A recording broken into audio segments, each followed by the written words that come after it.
चलतु आम वाक्य देखा।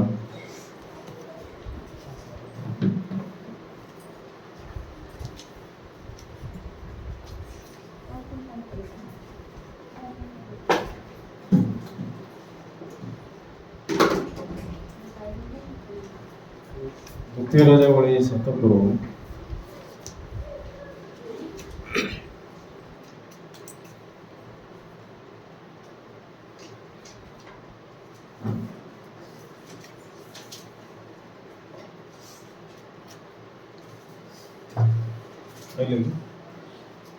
द्वितीय राजा बड़ी 7 पर्व 3 पदर 9 पद जाए बाकी पढ़ा।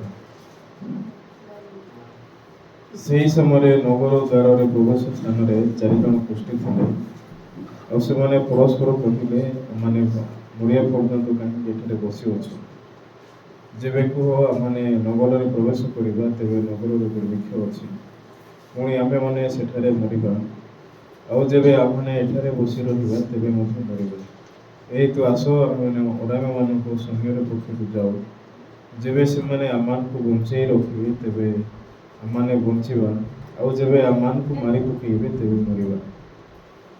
एणु से मैंने अराम मान छावनी जावाई गधूली समय उठिले और से अराम मान छावनी बाहर सीमार उपस्थित होगा बेले देखो सेठारे कौन मनुष्य नहीं कारण सदापु अराम मान सैन्यगण को रथ शब्द अर्थात अश्व शब्द अर्थात महासैन्य शब्द शुणी तहिले से परस्पर कहले देखो इस्राएल राजा आमान को आक्रमण करने हित्यमान राजगण को और मिश्र मान राजगण को आम मान प्रतिकूल वेतन दे नियुक्त कर हेतु से उठी गधूली समय पलैले आने आपण मान तंबू और अश्व और गर्धव और छावनी जो करुला से छाड़ी आपण मान प्राण रक्षार्थे पलैले। से ही गोष्ठी मैंने छावनी बाहर सीमा को आसी गोटे तम भर को जा भोजन पान कले पुणी तहिर रूपा और सुना और वस्त्र नहीं लुचाई रखिले तहु से पुनर्बार आसी आउ एक तम मध्य प्रवेश कले और तहिर द्रव्यादि नहीं जा लुचाई रखिले। तेरे से परस्पर कहले आम मैंने भल करूना आज सुसंवादर दिन मात्र आम पुनि रहुअछु देखो आम प्रभात आलो पर्यटन विलम्ब करूँ तेरे आम मान दंड घटो यही एवं आस आम मैंने जा राजप्रभुर संवाद देव।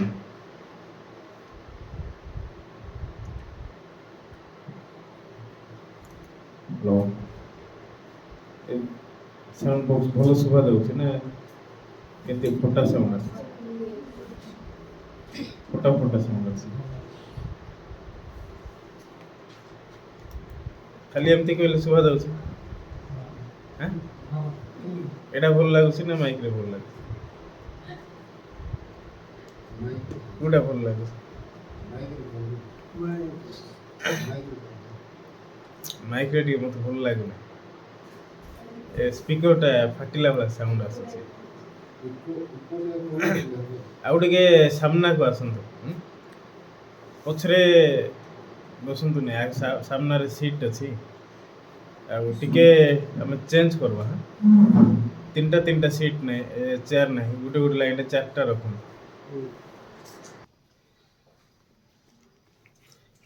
समस्ते भलो संदी। हां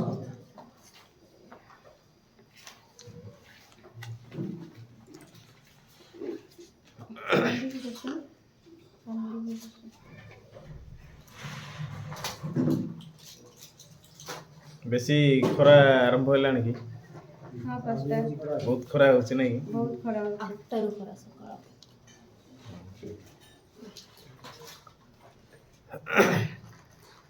आज मैं कोठो आरंभ करू जान पारू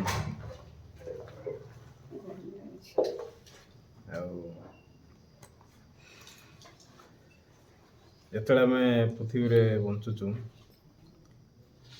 सेठे अनेक गुड़े विषय अच्छी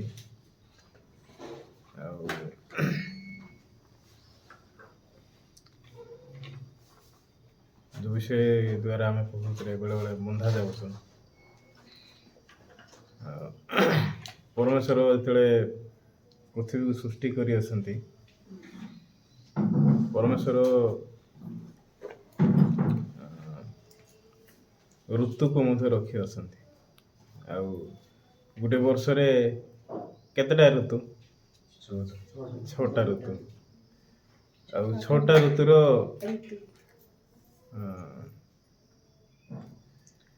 6ଟା ଋତୁ ଭିତରେ ଆମର ବର୍ଷା ଦିନ ଗୋଟେ ଅଛି, ଆଉ ଶୀତ ଦିନ ଅଛି, ଖରା ଦିନ ଅଛି ନା ନାଇଁ? ତ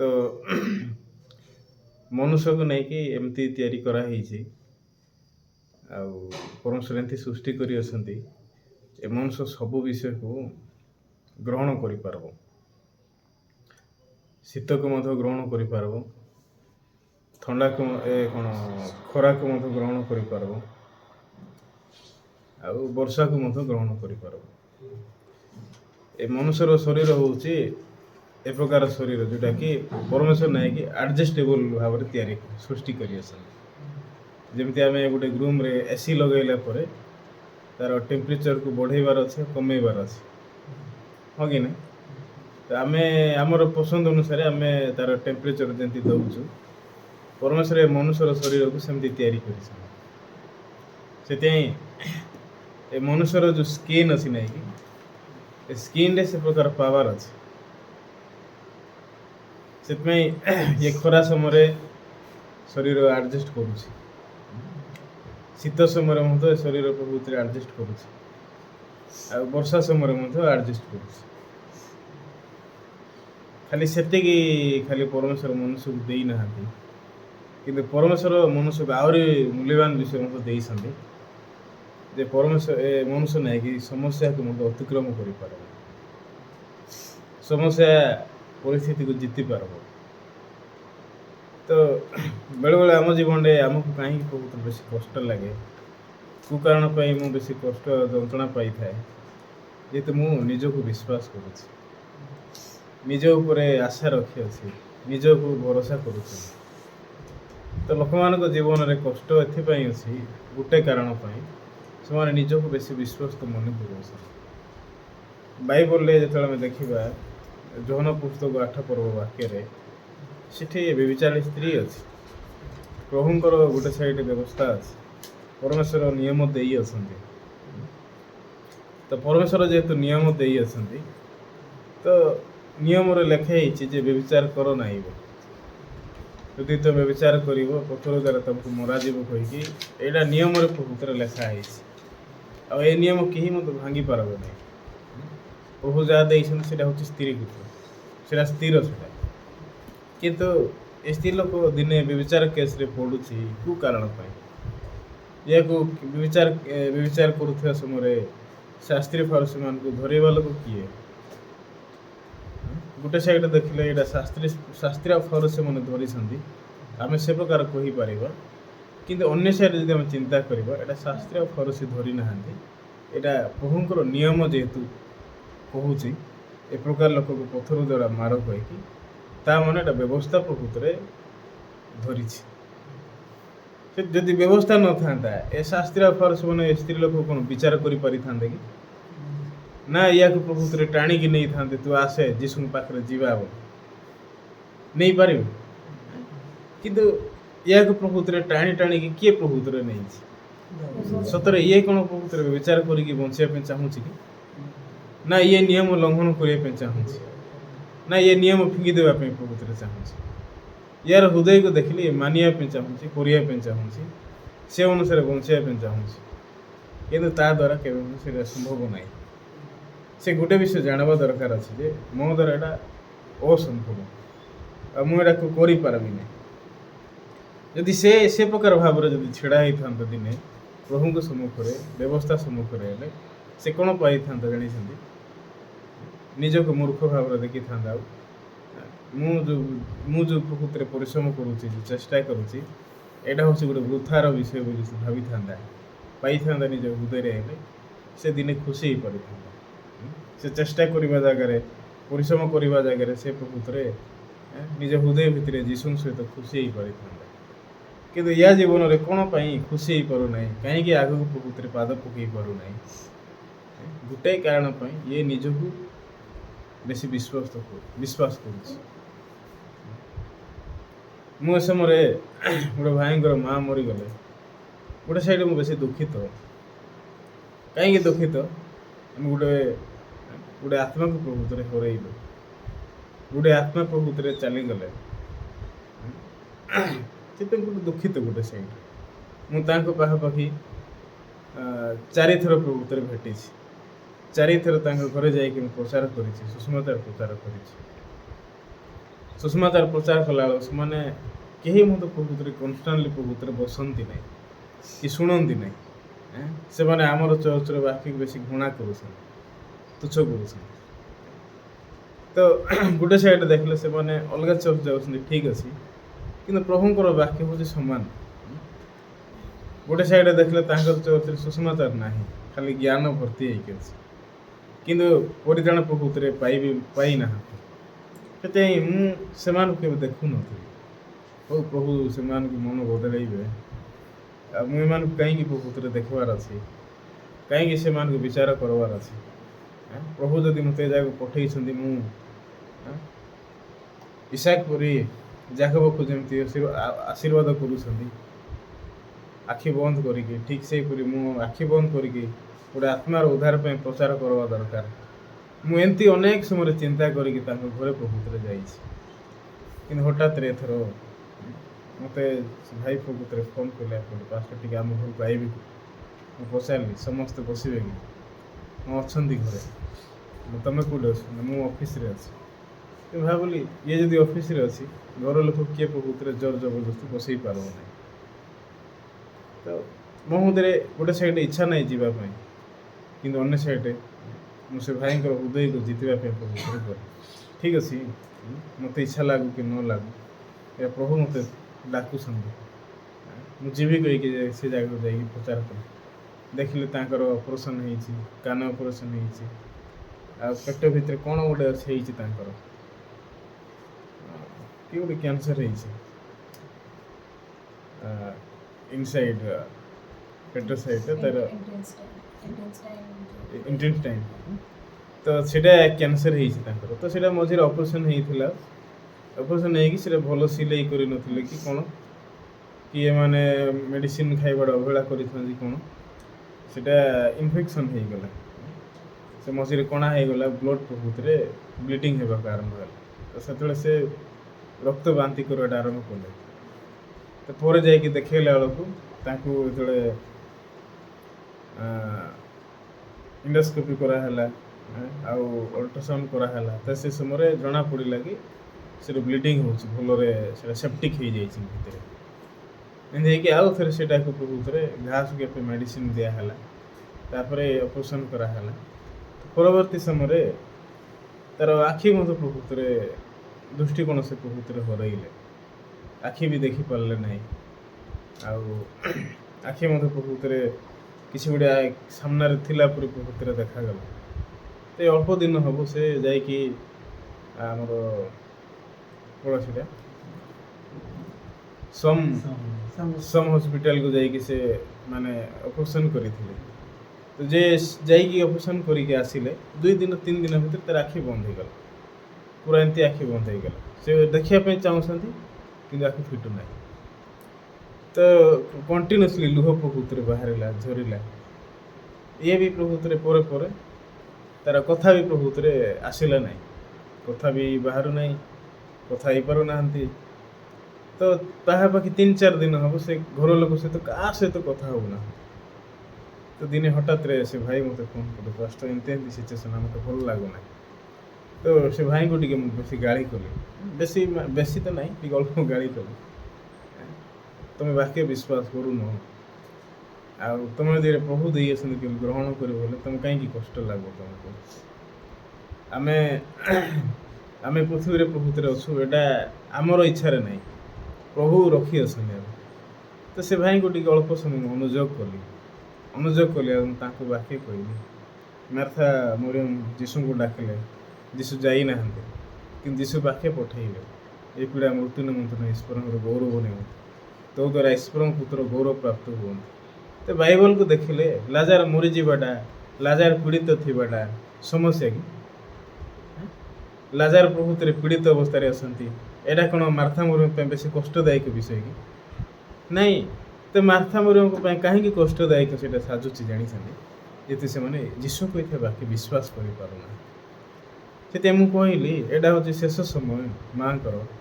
ତୁମେ କଣ୍ଟିନ୍ୟୁଅସଲି ତୁମେ ପରିତ୍ରାଣ ପ୍ରାପ୍ତ ଭାଇ, ତୁମେ ପାଟିରେ ବାକ୍ୟ ବାହାରିବା ଦରକାର, ତୁମେ ବିଶ୍ୱାସରେ ଦେଖିବା ଦରକାର। ଯେତେ ଯାହା ହେଲେ ବି ତୁମେ ଫାଇଟିଂ କରିବା ଦରକାର ଏ ପ୍ରକାର ସିଚୁଏସନ୍ରେ। କିନ୍ତୁ ସେ ମୋର କେବେ କଥା ଶୁଣୁନାହାନ୍ତି।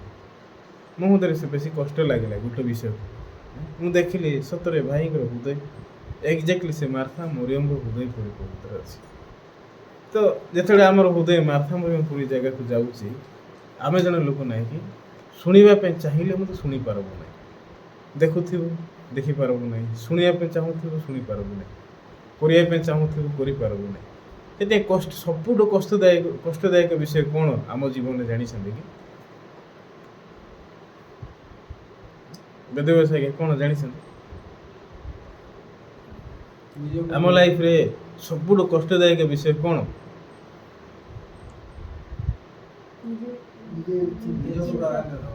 ଶୁଣି ନ ପାରବାଟା, ଈଶ୍ୱରଙ୍କର ବାକ୍ୟ ନ ଶୁଣି ପାରବାଟା ହେଉଛି ସବୁଠୁ କଷ୍ଟଦାୟକ ବିଷୟ। ସେଥିପାଇଁ ଗୋଟେ ସାଇଡ଼୍ ମୁଁ ସେ ଭାଇଙ୍କୁ ଅନୁରୋଧ କଲି, ତମେ କାହିଁକି ପାଟି ବନ୍ଦ କରିକି ଅଛ? ଲୋକମାନଙ୍କର ରୋଗ ହେଇଥିବ, ଶରୀରରେ ସେମାନେ ଅକାମୀ ଥିବେ, କଥା କହିପାରୁନଥିବେ, କିନ୍ତୁ ଜାଣିଛନ୍ତି ଶେଷ ପର୍ଯ୍ୟନ୍ତ ଜଣେ ମନୁଷ୍ୟର କାନ ଖୋଲା ଥିବ। ଜାଣିଛନ୍ତି ମନୁଷ୍ୟର ନାଇଁକି ଶେଷ ପର୍ଯ୍ୟନ୍ତ କାନ ଖୋଲା ଥିବ। ମନୁଷ୍ୟ ନାଇଁକି ଶୁଣିପାରିବ, କଥା କହିପାରିବ ନାହିଁ, ଦେଖିପାରିବ ନାହିଁ, କିନ୍ତୁ ମନୁଷ୍ୟ ନାଇଁକି ଶୁଣିପାରିବ। ପ୍ରଭୁ ଏ କାନ ନାଇଁକି ଶେଷ ପର୍ଯ୍ୟନ୍ତ କେବେ ବନ୍ଦ କରନ୍ତି ନାହିଁ। ସେଥିପାଇଁ ମୁଁ ସେ ଭାଇଙ୍କୁ କହିଲି, ତମେ ଦେଖ ପ୍ରଭୁଟା ସୁଯୋଗ ଦେଇଛନ୍ତି। ସେଥିପାଇଁ ମୁଁ ସେ ଭାଇଙ୍କୁ ଟିକେ ଫାଇଟିଂ କଲି, ଆଉ ତାଙ୍କୁ ବାକ୍ୟ ପ୍ରଭୁତରେ କେତେଟା ଦେଲି। ଆଉ ମୁଁ ମୋ ହୃଦୟରେ ପ୍ରଭୁତରେ ଦେଖିଲି ଲୋକମାନେ ଦାମ୍ଭିକ କାହିଁକି ହେଉଛନ୍ତି, ଲୋକମାନେ କାହିଁକି ପ୍ରଭୁତରେ ଶୁଣିପାରୁନାହାନ୍ତି। ଯେତେ ଲୋକମାନେ ଭାବୁଛନ୍ତି ଆମେ ଶୁଣୁଛୁ, ବିଶ୍ୱାସ କରୁଛୁ, କିନ୍ତୁ ପ୍ରାକ୍ଟିକାଲି ଯେତେବେଳେ ଚିନ୍ତା କରିବା, ସେମାନଙ୍କ ହୃଦୟ ଭିତରେ ଯେତେବେଳେ ପରୀକ୍ଷା କରିବା, ଲୋକ ନାଇଁକି ଶୁଣୁନାହାନ୍ତି। ସେଥିପାଇଁ ଲୋକମାନଙ୍କ ପାଖରେ ଶୁଣିବା ଶକ୍ତି ପ୍ରଭୁତରେ ନାହିଁ। ସେଥିପାଇଁ ଲୋକମାନଙ୍କ ପ୍ରଭୁତରେ ବାକ୍ୟ ଶୁଣିଲା ପରେ ମୋର କାହିଁକି ସନ୍ଦେହ ପ୍ରଭୁତରେ ଆସୁଛି ଜାଣିଛନ୍ତି? ଲୋକ କାହିଁକି ସନ୍ଦେହ କରୁଛନ୍ତି? ଯେହେତୁ ନିଜକୁ ଅଧିକ ପରମେଶ୍ୱରଙ୍କ ଠାରୁ ନିଜକୁ ସ୍ମାର୍ଟ ବୋଲି ମନେ କରୁଛନ୍ତି, ଅଧିକ ଚାଲାକ ମନେ କରୁଛନ୍ତି ନା ନାଇଁ? ଯେତେ ଲୋକ ନିଜକୁ ଅଧିକ ଚାଲାକ ମନେ କରୁଛନ୍ତି, ବାକ୍ୟ ହୃଦୟରେ ପ୍ରବେଶ କରିବାଟା ହେଉଛି ବେଶୀ କଷ୍ଟ। କିନ୍ତୁ ଆମେ ଯଦି ଚିନ୍ତା କରିବା, ମୁଁ ପ୍ରଭୁଙ୍କ ସାମ୍ନାରେ, ପ୍ରଭୁ ବାକ୍ୟ ସାମ୍ନାରେ ଯଦି ଛିଡ଼ା ହେବ, ନିଜକୁ ପରୀକ୍ଷା କରିବି, ମୁଁ କ'ଣ ଜାଣିବି, କ'ଣ ପାଇବି ଜାଣିଛନ୍ତି? ଆରେ ମୁଁ ଶୁଣୁନାହିଁ, ମୁଁ ବିଶ୍ୱାସ କରୁନାହିଁ, ମୋ ପାଖରେ ବିଶ୍ୱାସ ଟିକେ ବି ନାହିଁ, 1% ମଧ୍ୟ ନାହିଁ। ତ ଲୋକ ଏମିତି ଯଦି ପ୍ରଭୁଙ୍କ ସାମ୍ନାରେ ଛିଡ଼ା ହେବେ, ଲୋକମାନେ ପରମେଶ୍ୱରଙ୍କ ଅନୁଗ୍ରହ ପାଇବେ, ପରମେଶ୍ୱର ଅନୁଗ୍ରହ ସେମାନଙ୍କୁ ପ୍ରଭୁତରେ ଦେବେ। ସତରେ ମୁଁ ଏ ସମୟରେ ଚିନ୍ତା କଲି, ସତରେ ପରମେଶ୍ୱର ମନୁଷ୍ୟକୁ କେତେ ଦିନ ପର୍ଯ୍ୟନ୍ତ ଏ ପୃଥିବୀରେ ରଖିବେ? ପ୍ରେରିତ ପୁସ୍ତକରେ ଗୋଟେ ବାକ୍ୟ ଲେଖା ହେଇଛି, ଆମମାନେ ଟିକେ ସେ ବାକ୍ୟକୁ କାଢ଼ିବା। ପ୍ରେରିତ ପୁସ୍ତକ 17 ପର୍ବର 26 ପଦ ବାକ୍ୟ ଟିକେ କାଢ଼ନ୍ତୁ।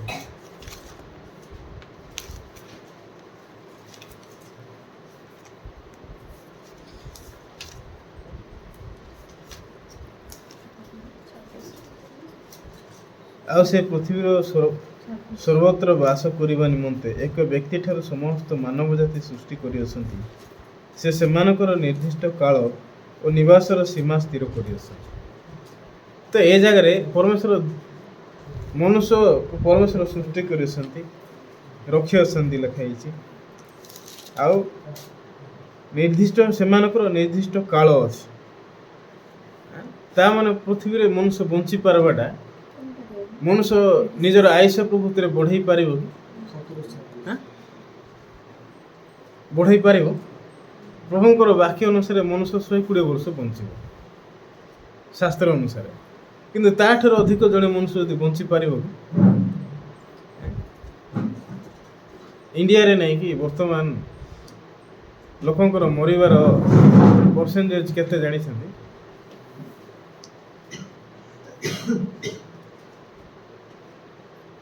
45 ना 50 एंती 45% ना 50 एंती अच्छे माने लोक एतिकी मरुଛନ୍ତି आ जन्म मत नहीं कि 50% हो इंडिया रे अधिक जन्म प्रभुत्व हो जेतु इंडिया रे प्रभुत्व लोक प्रभुत्व कौन एत डिभोर्स प्रभुत्व ना एमती डिभोर्स अच्छी किंतु बहुत कम लोक प्रभुत्व डिभोर्स दूसरी निज स्त्री को से इंडिया रे लोक मैंने छुआ जन्म कर इंडिया रे कौन सी नियम ना छुआ जन्म कर तुम 20टा जन्म कले भी हम 5टा कले भी हम 2टा कले हम 1टा कले भी हम किंतु अलग कंट्री गुड़ाक कंट्री तार नियम अच्छी नियम प्रभुत्व अच्छी कि तुम 1टे कर ना 2टा कर जमती आम इंडिया रे गोटे पार्लियामेंट को जीवाई राजनेता होगापी 2टा छुआर अधिक छुआ जदि हम तुम पार्लियामेंट कौन सी जगह तुम स्टैंड कर सरपंच हो कि एमएलए हो तुम कर 2टार जदि अधिक जदि तुम छुआ जदि अच्छे 2टा भितर ही लिमिट अच्छे राजनेता होगापी ठीक से पूरी अलग कंट्री गुड़ाक कु कंट्री नहीं कि छुआ जन्म करूना से जनसंख्या प्रभुत्व कमी जाऊँ कि आमर इंडिया प्रभुत्व जी जन्म होती मरुँ से परमेश्वर ए जगह कौन कहते चाहूँगी एक व्यक्ति ठार समस्त मानव जाति सृष्टि कर एक व्यक्ति ठार लिखाई ताने जड़े जन को परमेश्वर सृष्टि कले आदम को द्वारा अनेक मानव जाति आसला लिखाई से निर्दिष्ट काल अच्छी लिखाई ना लिखाई से आम कौन निजर सीमा को निजे प्रभुत्व स्थिर कर नहीं नहीं प्रभु मत टे बयस हो नहीं मु 100 वर्ष पूर्ण हो मरवा चाहूँ ना नहीं नहीं मुझे मोर नातीपुती मान देखी तापर आगे मरबी मोर छुआ मैंने बाहे मोर नाती नातुणी बाहे पुते भी बाहे तापर आगे मरबी एमती जदि मनुष्य जदि कही पारता मनुष्य ऑर्डर जदि होता प्रभु सामने मनुष्य जहाँ कह कि नहीं कि परमेश्वर मनुष्य को आदेश ऑर्डर करने प्रभुत्व बनई ना मनुष्य प्रभुत्व शुणव मनुष्य को ग्रहण करने बनई मनुष्य जो प्रत्येक विषय ग्रहण कर मनुष्य ना खुशी हो पार से मनुष्य से पर्यंत कौन कर जानी प्रभु भितर प्रभु सहित खुशी हो पार से परमेश्वर गोटे विषय को मनुष्य कहते चाहती तार निर्दिष्ट काल अच्छी निवासर स्थान प्रभुत्व अच्छी तो से भितर रपर मनुष्यर 2टा रास्ता अच्छी गोटे हूँ स्वर्ग आ गोटे हूँ नरक जदि जड़े लोक धार्मिक होगी मरीगला स्वर्ग कि जड़े लोक पापी होगी मरीज नरक अच्छे मनुष्य निजे कुआड़े जीव सतरे से जानी मनुष्य निजर विषय किसी जानी आगे कि प्रभु जानी ना जानी ना से जड़े मनुष्य यदि प्रभु सहित मन एक करके बंचब तो प्रभु भितर से खुशी हो पार सतरे बाकी मुझे समय जो देखुची और चिंता करुँची तो हाँ परमेश्वर मत निर्दिष्ट समय को दे आसती कौन करने सुसमाचार को प्रचार करके बचापी से सुसमाचार के प्रचार करके बंचबी नहीं मोर जीवन हूँ नहीं कि बेकार जीवन पृथ्वी बंचवा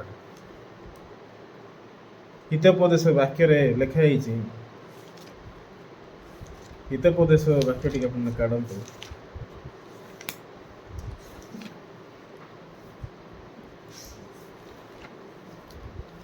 20 पर्वर 24 पद सदाप्रभु ठारे मनुष्यर पादगति हुए एणु मनुष्य अपना बाट किपर बुझीपार ते सदाप्रभु ठारे मनुष्यर अपना पादगति हुए मनुष्य पाद जोटे पकेब से किए स्थिर करुँच सदाप्रभु स्थिर करुँच बेले बेले आप चलला बेलू नहीं भाविकी आमती पाद पकाउं कि नहीं प्रभु कूटा जगह टे देखी था कूटा भल जगह पकईबी एमती हो ନା ପରମେଶ୍ୱର ଅଟୋମେଟିକ୍ ପକେଇ ଦେଉଛନ୍ତି ହଁ କି ନାହିଁ?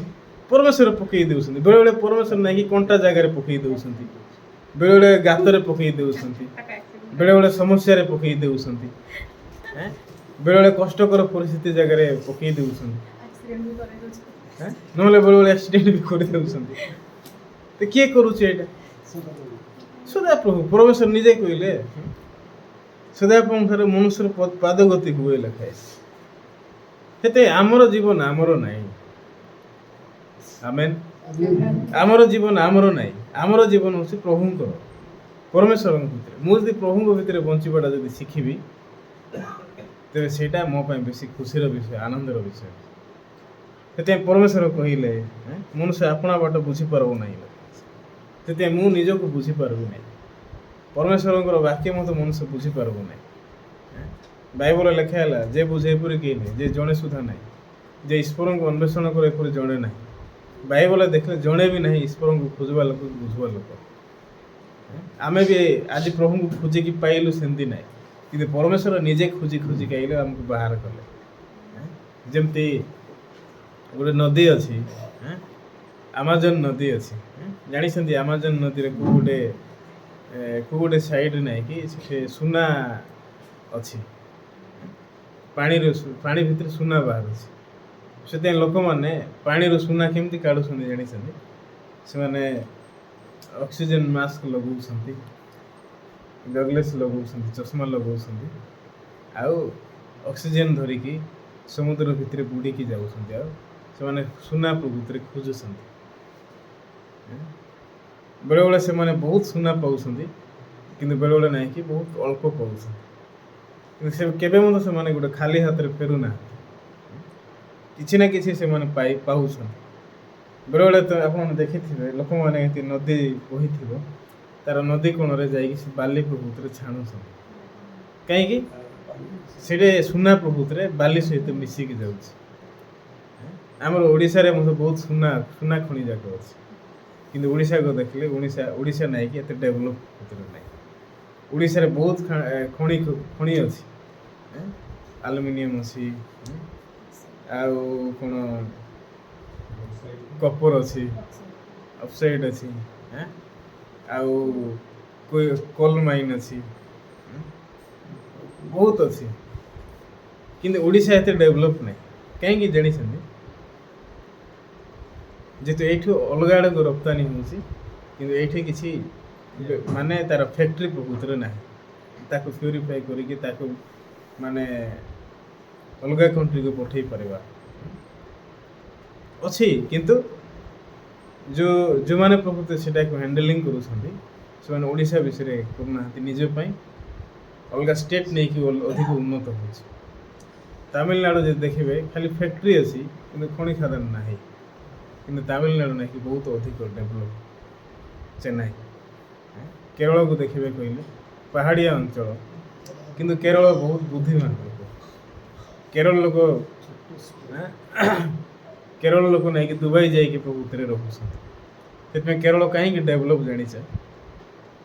ସେ ଜାଗାରେ ପ୍ରକୃତିରେ ଲୋକ ଖାଲି ଜ୍ଞାନ ଅନୁସାରେ ବଞ୍ଚୁନାହାନ୍ତି। ଲୋକଙ୍କ ପାଖରେ ଜ୍ଞାନ ବି ଅଛି ଆଉ ବୁଦ୍ଧି ବି ଅଛି। ସେଥିପାଇଁ ଲୋକଙ୍କ ପାଖରେ ଖାଲି ଜ୍ଞାନ ରହିଲେ ହେବ ନାହିଁ, କିନ୍ତୁ ବୁଦ୍ଧି ବି ପ୍ରକୃତିରେ ଦରକାର ଅଛି। ସେଥିପାଇଁ ବାକ୍ୟ ସାମ୍ନାରେ ବାକ୍ୟ ପ୍ରଭୁଙ୍କର ଗ୍ରହଣ କରିବା ପାଇଁ ମଧ୍ୟ ଜଣକୁ ବୁଦ୍ଧି ଦରକାର ଅଛି। ସେଥିପାଇଁ ପରମେଶ୍ୱର କ'ଣ କହୁଛନ୍ତି? ସଦାପ୍ରଭୁଙ୍କ ଠାରେ ମନୁଷ୍ୟର ପାଦ ଗତି ହୁଏ, ଏଣୁ ମନୁଷ୍ୟ ଆପଣା ବାଟ କିପରି ବୁଝିପାରିବ ଲେଖାଯାଇଛି। ସେଥିପାଇଁ ମୁଁ ନିଜକୁ ବୁଝିପାରିବି ନାହିଁ, ନିଜକୁ ମୁଁ ଜାଣିପାରିବି ନାହିଁ, କିନ୍ତୁ ପରମେଶ୍ୱର ମୋ ବିଷୟରେ ଭଲସେ ଜାଣି ଆସନ୍ତି। ସେଥିପାଇଁ ମୁଁ ଯଦି ପ୍ରଭୁଙ୍କୁ ନିଜକୁ ଦେବି, ପରମେଶ୍ୱର ମୋ ପାଇଁ କାମ କରିବେ। ସତରେ ଏଥର ମୁଁ ସେ ମାଆଙ୍କ ପ୍ରକୃତିରେ ପଚାରିଲି, ମୁଁ ପଚାରିଲି, ଫାଷ୍ଟ କ'ଣ ପଚାରିଲି ଜାଣିଥିଲି? ମା, ତ ମୋତେ ଜାଣୁଛ କି ବୋଲି କହିଲି। ମୋତେ ଚିହ୍ନି ପାରୁଛ କି କହିଲା। ସେ 4 ଦିନ ନା 3 ଦିନ ହେବ କଥା ହେଉନଥିଲେ, କିନ୍ତୁ ମୋ ସହିତ ସେ ବେଶୀ ଭଲସେ କଥା ହେଲେ। ହଁ, ମୁଁ ଜାଣିଛି। କିଏ ବୋଲି କହିଲା କି? ନାଇଁ, ତୁମେ ରାକେଶ ଭାଇଙ୍କର ରାକେଶର ପାଷ୍ଟର ମୋତେ କହିଲେ।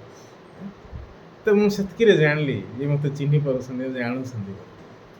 ତାପରେ ମୁଁ ପଚାରିଲି, ମା, ତୁମର ପାପ ଅଛି କି ନାହିଁ? ନାଇଁ, ମୋର ପାପ ନାହିଁ। ତୁମର ପାପ କ'ଣ ହେଲା? ନାଇଁ ଯୀଶୁ ନେଇଛନ୍ତି। ହେଲେ ତୁମେ ଅଧାର୍ମିକ ନା ଧାର୍ମିକ? ନାଇଁ ମୁଁ ଧାର୍ମିକ। ହେଲେ ମଲେ କୁଆଡ଼େ ଯିବ? ନର୍କ ଯିବ ନା ସ୍ୱର୍ଗ ଯିବ? ନାଇଁ ସ୍ୱର୍ଗ ଯିବ। ଏତିକି କଥା ହେଲେ ଆଉ ସେ ପାଟି ବନ୍ଦ କଲେ। ପରେ ଆଖି ବି ଫିଟେଇଲେ ନାହିଁ। ଟିକେ ମୋତେ ଦେଖ କହିଲା, ବହୁତ କଷ୍ଟରେ ଏମିତି ଆଖି ଉଠେଇଲେ ମୋତେ ଦେଖିଲେ। ଆଉ ମୋତେ ଚିହ୍ନୁଛ କିଲା? କ'ଣ ଚିହ୍ନୁଛ କିଲା? ତ ମୁଁ ସେମାନଙ୍କୁ ବାକ୍ୟ ପ୍ରଚାର କଲି। ସେତେବେଳକୁ ସେ ଶୋଇପାରୁନଥିଲେ, ଭଲସେ କଥା ହେଇପାରୁନଥିଲେ। ମୋ ସହିତ କଥା ହେଲେ। ପରେ ମୁଁ ଦେଖିଲି ମୁଁ ପ୍ରଚାର କରୁଛି, ଭଲ ସେ ଘୁଙ୍ଗୁଡ଼ି ମାରିକି ଶୋଇଲେ ସେମାନେ। ସତରେ ସେମାନେ ଆଶ୍ଚର୍ଯ୍ୟ ହେଇଗଲା, ଶୋଇପାରୁନଥିଲେ କିନ୍ତୁ ଆଜି କେତେ ଘୁଙ୍ଗୁଡ଼ି ମାରୁଛନ୍ତି।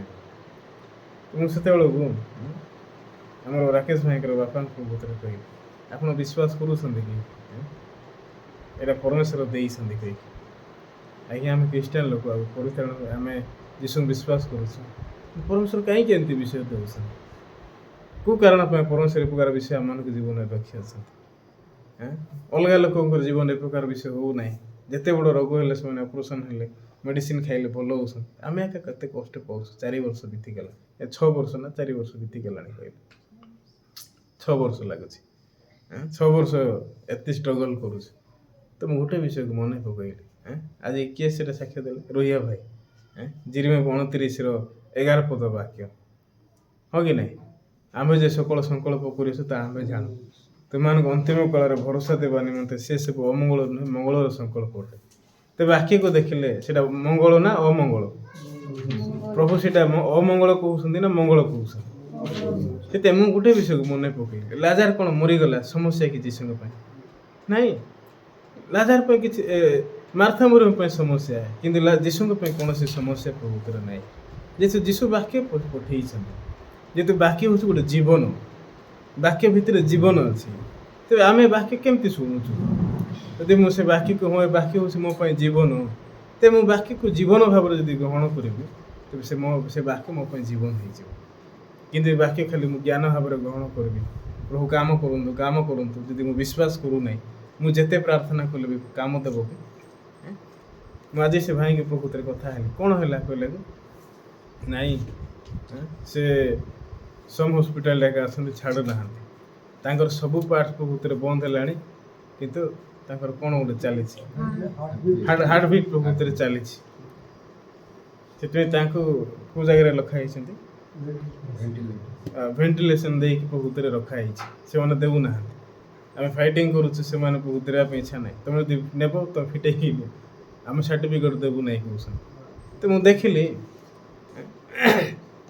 ତ ପରମେଶ୍ୱର କାହିଁକି ପ୍ରକୃତରେ ପ୍ରକାର ସିଚୁଏସନ୍କୁ ଦେଇଛନ୍ତି? ଗୋଟେ ସାଇଡ଼୍ରେ ମୋ ହୃଦୟରେ ମୁଁ ଚିନ୍ତା କରୁଛି, ପ୍ରଭୁ ସେମାନଙ୍କୁ ଗସ୍ପେଲ୍କୁ ଦେବା ପାଇଁ ଚାହୁଁଛନ୍ତି। ସତରେ ଯଦି ଏ ଜାଗାରେ ରାକେଶ ଭାଇ ଯଦି ମନ ପରିବର୍ତ୍ତନ କରି ଗସ୍ପେଲ୍ ପ୍ରଚାର କରିବେ, ତାଙ୍କ ଫ୍ୟାମିଲି ପରିତ୍ରାଣ ପାଇବେ। କିନ୍ତୁ ସେ ଏବେ ବି ଦେଖିଲେ ବହୁତ ୟଙ୍ଗ ହେଲେଣି, କିନ୍ତୁ ସେ ନିଜକୁ ବହୁତ ଛୋଟ ମନେ କରୁଛନ୍ତି। ଏବେ ବି ରାକେଶ ଭାଇଙ୍କର ହୃଦୟରେ କେଉଁ ପ୍ରକାର ହୃଦୟ ଅଛି ଜାଣିଛନ୍ତି? ମୁଁ ଛୋଟ ଲୋକ, ମୋର କିଏ ଶୁଣିବ? ଏ ପ୍ରକାର ଭାବନା ଗୋଟେ ତାଙ୍କ ପାଖରେ ତିଆରି ହେଇଛି। ସେ କାରଣ ପାଇଁ ସେ ଅନ୍ୟମାନଙ୍କୁ ସାହସରେ ତାଙ୍କ ଫ୍ୟାମିଲିରେ ଫାଇଟିଂ କରିପାରୁନାହାନ୍ତି। ଦିନେ ବାଲିଗୁଡ଼ାରେ ମୁଁ ଥିଲାବେଳକୁ ଏ ପ୍ରକାର ଭାବରେ ଗୋଟେ ଭାଇଙ୍କର ମା ପ୍ରକୃତିରେ ଚାଲିଗଲେ। ମୁଁ ହିଁ ଯାଇକି ତାଙ୍କୁ ସୁସ୍ମିତାର ପ୍ରଚାର କରିଥିଲି। ସେ ପରିତ୍ରାଣ ପାଇଥିଲେ, ତାଙ୍କୁ ବ୍ଲଡ଼ କ୍ୟାନ୍ସର ହେଇଥିଲା। ସେ ବି ଭୁବନେଶ୍ୱରକୁ ସମ୍ ହସ୍ପିଟାଲରେ ହିଁ ମରିଗଲେ।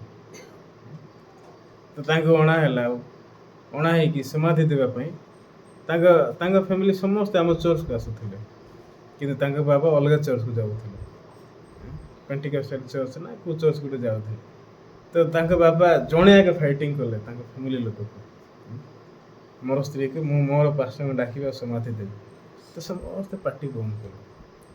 ଯେହେତୁ ସେ ମା ପ୍ରକୃତରେ କ'ଣ କହିଥିଲେ ଜାଣିଛନ୍ତି? ଯେତେବେଳେ ମୋର ସମାଧି ହେବ, ମୁଁ ମରିଯିବି, ଗୁଡ୍ ନ୍ୟୁଜ୍ ଚର୍ଚ୍ଚର ପାଷ୍ଟର ଆସିକି ମୋର ସମାଧି ଦେବ, ଅଲଗା ପାଷ୍ଟର କେହି ସମାଧି ଦେବେ ନାହିଁ। ତ ଏଇଟା ନାହିଁ କି ତାଙ୍କ ଫ୍ୟାମିଲି ଭିତରେ କିଏ ଗୋଟେ ରେକର୍ଡ଼ିଂ କରିଥିଲା। ତ ରେକର୍ଡ଼ିଂ କରିଥିଲା, ତାଙ୍କ ବାବାଙ୍କୁ ଏଇଟା ଶୁଣେଇଲାକୁ ତାର ବାବାଙ୍କର ପାଟି ବନ୍ଦ ହେଲା। ହେଲେ ସେତେବେଳକୁ ସେ ପରିବାର ଭିତରେ ସେ ଭାଇ ଭଉଣୀମାନଙ୍କର ହୃଦୟ କାହା ଆଡ଼କୁ ପ୍ରକୃତରେ ହେବାର ଅଛି? ଆମର ଚର୍ଚ୍ଚ ଆଡ଼କୁ ମୋତେ ଡାକିବାର ଅଛି କି ଆମ ଚର୍ଚ୍ଚକୁ ଜଣେଇବାର ଅଛି ନା ନାହିଁ? ତ ମୋତେ ପ୍ରକୃତରେ ଫୋନ୍ ଆସିଲା, ଏମିତି ଚାଲିଗଲେ, ଆଉ ଆସନ୍ତୁ କହିଲେ। ମୁଁ ନାହିଁ କି ଦୁଇ ମନା ହେଇକି ପ୍ରକୃତ ଆକ୍ଚୁଆଲି ଗଲି ଯେହେତୁ ତାଙ୍କ ବାବା ପ୍ରକୃତରେ ଝଗଡ଼ା କରୁଛନ୍ତି ମୁଁ ଶୁଣିଲି ଫାଇଟିଂ କରୁଛନ୍ତି ତ ମୁଁ ଜୋର ଜବରଦସ୍ତି କରିକି ସମାଧି ଦେଇପାରିବିନି ତ ଫ୍ୟାମିଲି ଲୋକଙ୍କର ଇଚ୍ଛା ହେଉଛି ତାଙ୍କର ଇଚ୍ଛା ଅନୁସାରେ ସେମାନେ ଯାହା ଯେଉଁ ପାଷ୍ଟରଙ୍କ ପ୍ରକୃତରେ ସମର୍ପଣ କରିବେ ସିଏ ସମାଧି ଦେବେ ପ୍ରାର୍ଥନା କରିବ ଠିକ୍ ଅଛି ପ୍ରଭୁ କ'ଣ କାମ କରିବେ ମୁଁ ଯିବି ବୋଲିକି ଯାଇକି ସେ ଜାଗାରେ ଛିଡ଼ା ହେଲି ମୁଁ ଯେତେବେଳେ ଛିଡ଼ା ହେଲି ସେ ପାଷ୍ଟର ନାହିଁ କି ତାଙ୍କର ଚର୍ଚ୍ଚରେ ପାଷ୍ଟର ଆସିବା ପାଇଁ ସାହସ କଲେ ଆସିଲେ ଆଜ୍ଞା ନାହିଁ 2 ଘଣ୍ଟା ଆମେ ଅପେକ୍ଷା କଲୁ ଆସିଲେ ନାହିଁ ଶେଷରେ ସେ କ'ଣ କହିକି ପଠେଇଲେ ନାହିଁ ସେ ଗୁଡ୍ ନ୍ୟୁଜ୍ ଚର୍ଚ୍ଚରେ ସେମାନେ ଗୁଡ୍ ନ୍ୟୁଜ୍ ଚର୍ଚ୍ଚର ମେମ୍ବର୍ସ ମାନେ ଆମେ କେମିତି ଯାଇକି ଦେବା ଏମିତି ହେଇକି ଏତିକି ସେମାନେ କହିଲେ କିନ୍ତୁ ମୁଁ ଦେଖିଲି ସେ ଭାଇ ଭଉଣୀମାନଙ୍କର ହୃଦୟ ନାହିଁ କି କେବେ ପାଟି ଫିଟିଲେ ନାହିଁ ସେମାନେ କେବେ କହିଲେ ନାହିଁ କି କେବେ ଆମକୁ ଜଣେଇଲେ ନାହିଁ ପାଷ୍ଟର ଏମିତି ସିଚୁଏସନ୍ ଅଛି ଆଉ ଆପଣ ଆସନ୍ତୁ ବାକି ପ୍ରଚାର କରନ୍ତୁ କି ପ୍ରେୟାର କରନ୍ତୁ ସେ ଥରେ ବି ମୋତେ କହିଲେ ନାହିଁ ତ ଜଣେ ଡିକନ୍ ଆସିଲେ ମୋତେ କହିଲେ ପାଷ୍ଟର ଏମିତି ସିଚୁଏସନ୍ ଅଛି ଆପଣ ଯାହାକି ପ୍ରଚାର କରନ୍ତୁ ଯଦି ଫ୍ୟାମିଲି ଲୋକ ଯଦି କିଛି କହିବେନି ମୁଁ କେମିତି କହିବି ଜଣେ ଏଗନେଷ୍ଟ କରୁଛନ୍ତି କିନ୍ତୁ ତାଙ୍କ ପାଷ୍ଟର ଆସିବା ପାଇଁ ଇଚ୍ଛା କରୁନାହାନ୍ତି କେମିତି ପ୍ରକୃତିରେ ଛିଡ଼ା ସେତେବେଳେ ତାଙ୍କ ବାପା ସିଧା ଯାଇକି ତାଙ୍କ ପାଷ୍ଟରଙ୍କୁ ଟାଣିକି ପ୍ରକୃତିରେ ଆଣିଲେ ସେ ସମାଧି କଲେ ଶେଷରେ ଆମେ ପ୍ରକୃତିରେ ମଶାନକୁ ପ୍ରକୃତିରେ ନିଆଁ ହେଲା ସେତେବେଳକୁ ସେ ପାଷ୍ଟର ମୋତେ ଦେଖିଲେ ଆଉ ମୋ ସାମ୍ନାରେ କ'ଣ ବାକ୍ୟ ପ୍ରଚାର କରିବ କିଛି ପାଟିରୁ ବାହାରିଲା ନାହିଁ ସେ ମୋତେ ଡାକିଲେ ଆଜ୍ଞା ଆପଣ ଟିକେ ଆସିକି ପ୍ରେୟାର କରନ୍ତୁ ସେଇଟା ଶେଷ ପ୍ରାର୍ଥନା ଥିଲା ଆମେ କଭର ପ୍ରକୃତିରେ ଦେବା ପାଇଁ ଜାଗାକୁ ନେଲୁ କଭର ପାଖରେ କଫିନ୍ ବକ୍ସ ରଖିଲୁ ଆଉ ମୋତେ ପ୍ରାର୍ଥନା କରିବା ପାଇଁ ଡାକିଲାକୁ ମୁଁ ଗଲି ଆଉ ପ୍ରାର୍ଥନା କଲି ହେଲେ ମୋର ପ୍ରାର୍ଥନା କେଉଁ ପ୍ରକାର ପ୍ରାର୍ଥନା ହେବ ମୋର ପ୍ରାର୍ଥନା ଗସ୍ପେଲ୍ ହେବ କି ନାହିଁ ତ ମୁଁ ଆଦମଙ୍କ ଠାରୁ ଆରମ୍ଭ କଲି ଯୀଶୁଙ୍କ ଭିତରେ ସରେଇଲି ପ୍ରଭୁ ଆମେ ଆଦମଙ୍କ ଦ୍ୱାରା ଜନ୍ମ ହେଲୁ ପାପରୁ ଆସିଲୁ ଏ ଜଗତରେ ଆମେ ପାପରୁ ପ୍ରକୃତିରେ ନିର୍ମିତ ହେଲୁ କିନ୍ତୁ ଆମେ କେତେ ମନ୍ଦ ଲୋକ ଦୁଷ୍ଟ ଲୋକ ଥିଲୁ କିନ୍ତୁ ଯୀଶୁ ଖ୍ରୀଷ୍ଟ 2000 ମସିହା ପୂର୍ବେ ଆସିଲେ ଆମର ପାପ ପାଇଁ ସେ କ୍ରୁଶରେ ହତ ହେଲେ ଆମକୁ ଧାର୍ମିକ ଗଣନା କଲେ ଏ ମାଆକୁ ଯେଉଁ ଆମେ ଆଜି କଭର ଦେବାକୁ ଯାଉଛୁ ସେ ପରିଧାନ ପାଇଥିଲେ ସେ ସ୍ୱୀକାର କରୁଥିଲେ ଧାର୍ମିକ ବୋଲି ପବିତ୍ର ବୋଲି ଏଇଟା ତୁମେ ଶୁଣିଅଛ ଏଇଟା ହେଉଛି ପ୍ରମାଣ ପ୍ରଭୁ ତୁମ ପାଖରେ କିନ୍ତୁ ଏ ଜାଗାରେ ଥିବା ଲୋକମାନଙ୍କର ଜୀବନ ବିଷୟରେ କ'ଣ ଏ ପୃଥିବୀରେ ଆମେ ଅଛୁ ଆଜି ଠିକ୍ ଏ ମା ଯେମିତି ଆଜି କଫିନ୍ ବକ୍ସରେ ଅଛନ୍ତି ଆମେ ମଧ୍ୟ ଦିନେ ସେ ପ୍ରକାର ଜାଗାରେ ଛିଡ଼ା ହେବୁ ଏ ପ୍ରକାର ଭାବରେ ମୁଁ ପ୍ରାର୍ଥନା କଲାକୁ ସେ ପାଷ୍ଟର କେମିତି ହେଇଥିବେ ଜାଣିଛନ୍ତି ବହୁତ ରାଗିଗଲେ ତୁମର ପ୍ରାର୍ଥନା ବନ୍ଦ କର ତୁମେ କ'ଣ ପ୍ରାର୍ଥନା କରୁଛ ଏଇଟା ଶେଷ ପ୍ରାର୍ଥନା ନାହିଁ ଏମିତି ପ୍ରାର୍ଥନା କରାଯାଏ ନାହିଁ ପ୍ରାର୍ଥନା ଲୋକଙ୍କୁ ସନ୍ତୁଷ୍ଟ ହେବା ଦରକାର ହେଲେ ମୁଁ ବନ୍ଦ କରିଥିବି ନା କରିଥିବି ପ୍ରାର୍ଥନା ମୁଁ ନାଇକି ବନ୍ଦ କଲି ନାହିଁ ମୋତେ ସେ କହେ ତୁମେ ପ୍ରାର୍ଥନା ବନ୍ଦ କରିବ ନା ତୁମକୁ ଚାପଡ଼ା ମାଡ଼ ମାରିବି କହିଲେ ମୁଁ ନାଇକି ଟିକେ ବନ୍ଦ ଥିଲା ମୋର ହାର୍ଟ ବିଟ୍ ଟିକେ ବନ୍ଦ ଥିଲା ମାନେ କ'ଣ ପ୍ରାର୍ଥନା କରୁଥିଲି ଆଉ ହଠାତ୍ରେ ମୋର ଟିକେ ପବନ ଅଟକିଲା ଭଳିଆ ଲାଗିଲା ମୋତେ ଯଦି ବାଜିବ ପ୍ରାର୍ଥନା କଲା ଆଉ କ'ଣ କରିବି କିନ୍ତୁ ଆଉ ଥରେ କଣ୍ଟିନ୍ୟୁ କଲି